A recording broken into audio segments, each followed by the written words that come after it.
Je mets en place, je commence et puis en fait après, après ça va là où ça veut aller. C'est pas tout n'est pas prévu à l'avance, loin de là.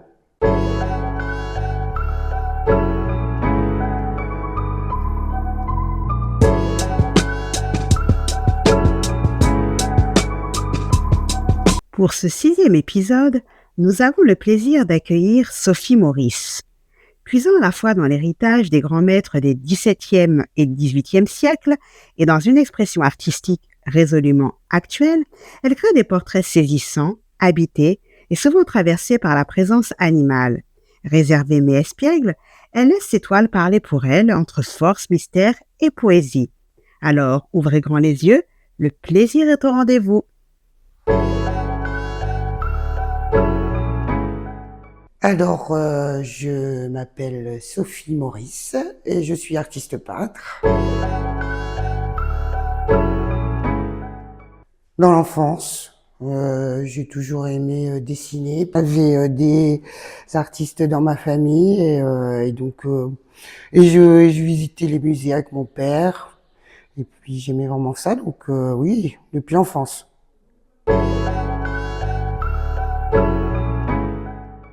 J'ai suivi une formation artistique, j'étais aux Beaux-Arts de Rouen pendant 5 ans, dans les années 80. Et ensuite, la profession d'artiste est toujours un petit côté autodidacte quand on se lance, parce que il faut trouver ses sujets, improviser, quoi. On n'apprend pas tout à l'école.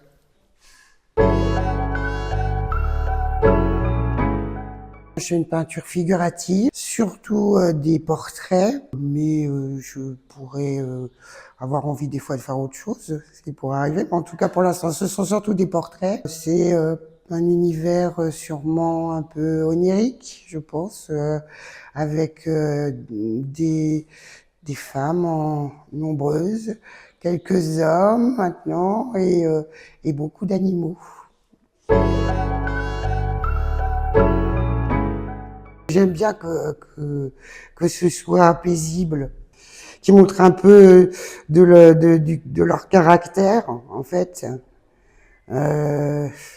Et puis une confrontation entre la force et la fragilité, mais ça ne veut pas dire que le personnage qu'on pense le plus fragile l'est. En l'occurrence, ils sont à égalité quelque part. Et qui est une sensation un peu inquiétante ou un peu étrange, un peu mystérieuse, tant mieux. Parce que je peux faire un truc là et tout, c'est pas mon idée, non. J'aime bien qu'on se pose des questions, qu'on soit un peu inquiet. Parfois il y a des gens qui le sont un peu trop. Ouais. En les regardant, mais bon, moi je trouve que c'est quand même le côté paisible qui l'emporte.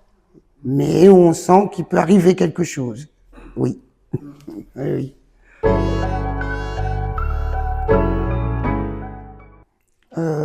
Oui.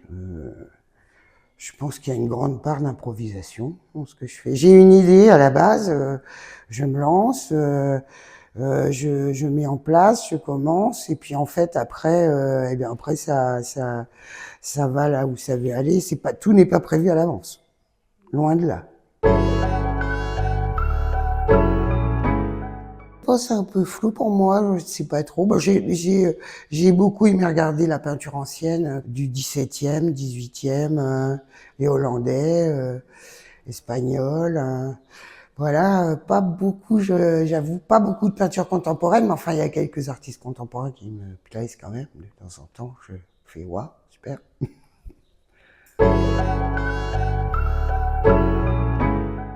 On va dire que le matin, j'aime faire les petites choses, avancer quelque chose qui est déjà commencé, et que si c'est une mise en place, ce sera plutôt l'après-midi. Et au milieu de journée, il y a un creux où je ne fais rien, en peinture.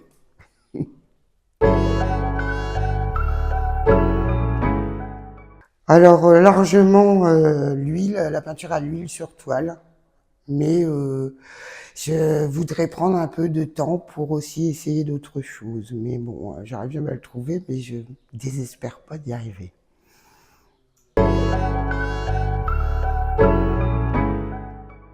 Le temps moyen, on va dire, sur un format de 116 par 89 ou 1 mètre par 1 mètre, on va dire, je mets à la base une semaine, elle est déjà bien en place. Ensuite, je l'écarte et j'y reviens après parce que je la vois, elle m'appelle, faut que j'y retourne. Et donc ça peut durer un certain temps, mais je ne sais pas exactement, parce que je compte pas vraiment les heures. Il y en a que ça va être très long et d'autres très rapides. Oh, oui, ça peut arriver. Quand les gens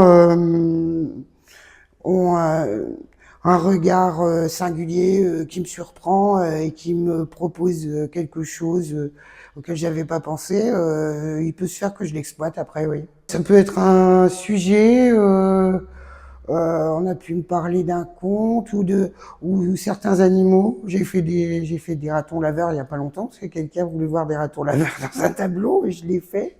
J'ai dit tiens, c'est vrai, j'en ai jamais fait. Alors que j'aime bien ça. Je veux pas, j'ai pas d'autres exemples vraiment précis, mais peut-être aussi des fois on a pu me parler de quelque chose de plus structurel, de la couleur, mais j'ai pas d'exemple précis, non. Ça se fait sans que je m'en rende compte, je crois.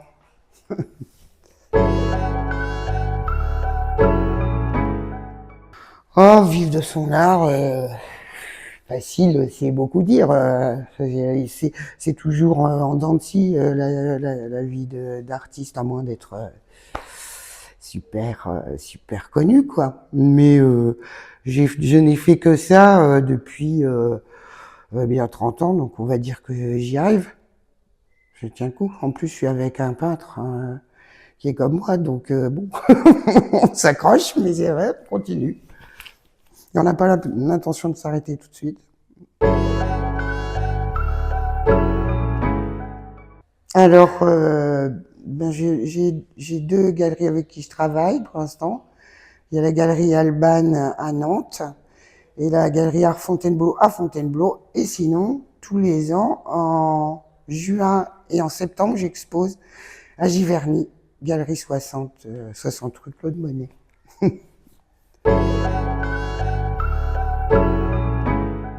Oh, non, il n'y a pas de concurrence.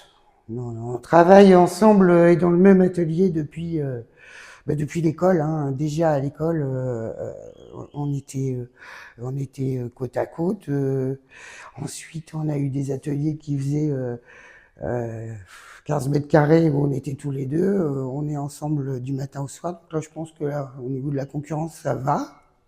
Et puis, la stimulation, oui, ça, c'est bien sûr, oui, quand on voit que l'autre assure un truc et puis qu'il fait quelque chose de bien, qu'il bosse, quoi, on a envie d'en faire autant, quoi. C'est arrivé, mais c'est rare, mais c'est arrivé il y a longtemps. C'est sur des très grands formats. On a fait des fresques sur les murs d'une maison. Mais sinon, on dit toujours qu'on va le faire, on a des idées, mais on le fait pas. On est chacun sur on suit son, son, son fil, quoi, chacun le sien, et voilà, quoi. Ça pourrait à nouveau arriver, ça dépend ce qui se présente. Alors, j'y vis depuis quand même super longtemps. J'ai fait mes études en étant à Rouen, j'ai vécu longtemps à Rouen maintenant.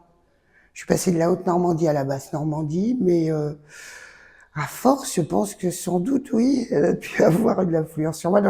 Peut-être parfois dans les environnements. Maintenant, je suis près d'une forêt et il arrive qu'il y ait de la verdure et des fougères règles et les choses que je vois autour de moi. J'ai pas peur beaucoup de vaches. C'est pas vraiment les animaux que j'ai pas. Mais je crois même que j'en ai jamais pas. Il faudra que je me rattrape. Mon mari l'a fait, mais moi non.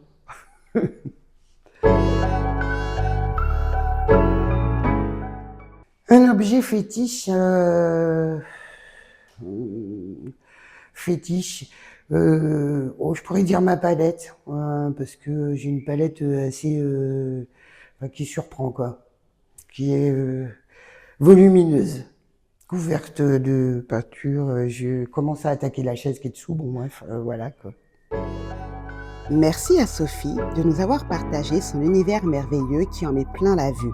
À bientôt et abonnez-vous pour nous suivre.